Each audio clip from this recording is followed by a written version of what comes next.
Баршаңызға сәлем достар, каналға қош келдіңіз. Сіздерге бүгін бай болам десеңіз, мыналарды істеңіз. Видеоның соңына дейін қарап, лайк басуды ұмытпаңыз. Бай болудың жолдары қандай? Мен сіздерге ең мықты деген әлемдік бизнес тренерлердің үздік бестігін айтатын болам, тыңдаңыз. Ең бірінші, бай болам десеңіз, ең алдымен ысырапшылдыққа сақ болыңыз. Қажетсіз заттар, пайдасыз дүниелер, керексіз қоқыстың қатарынан толтырудан сақ болыңыз. Ысырапшылдық бизнес кітаптарда ғана емес, діни насихаттарда да күнә тізіміне жататын жаман әдеттердің бірі екенін ұмытпаңыз. Ақша тиыннан құралады. Екінші кеңес, ақшаға да сатып ала алмайтын алтындай уақытты құр жібермеңіз. Жоспар құруды әдетке айналдырыңыз. Маңыздысы, жоспар жазылған соң міндетті түрде орындауға дағдыланыңыз. Сыйластық пен құрмет ең алдымен өзіңізден басталады.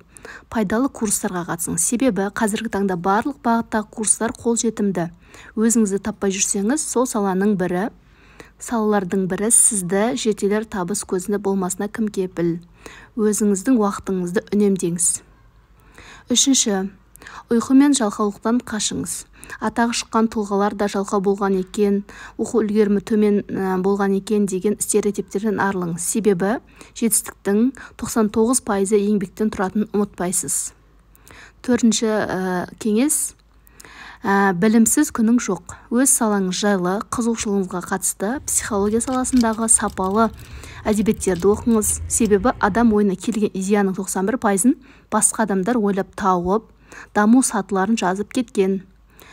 Интернеттен ғаламтор несі алтын сандық болып табылады. Пайдалысын пайдаңызға жарата біліңіз.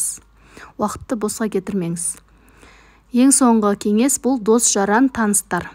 Ашығын айту керек, қазіргі таңда ең жақын деген досыңызды да белгілі бір жұмыс шешу мақсатында іздеп жатамыз. Таныс бар жерде шанс бар деген жастардың қанат сөзіне айналған тіркестің шын мәнісінде жаны бар. Тек пайда күнендікпен шатастырмаңыз. Барлық жерден дос іздеңіз. Досы көпті жау olмайтын секілді, қиналған шақта сізді құздан да түзден де алып шығатын досыңыз. Сонымен мен ұсынған үздік бестік тамам. Алақанда ұстағаныңыз доллар, тілектеріңіз мөлдір болсын. Бастысы адамдықты ұмытпаңыз. Егер бұл видеоны алса, каналға тіркеліп лайк басуды ұмытпаңыз.